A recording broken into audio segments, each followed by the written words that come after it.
वयाच्या 18व्या वर्षी बायको, मुलं, आई आणि धाकट्या भावाला घेऊन गणेश हरी पेठे मुंबईत आले आणि इथे स्थायिक झाले.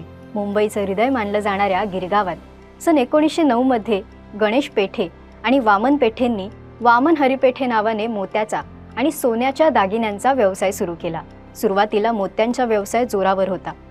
या व्यवसायाच्या प्रसिद्धीमुळे पेठे बंधूंना मोतीवाले पेठे असं नाव पडलं. गणेश पेठे नोकरी करून अकाउंटिंग सांभाळायचे आणि वामन हरी पेठे मोतींपासून कुड्या, नथ आणि दागिने बांधायचे.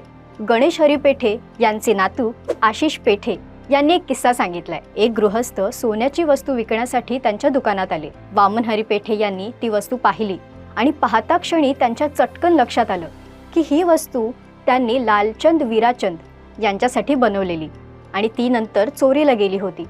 या गृहस्थाला त्यांनी पोलिसात पकडून दिलं.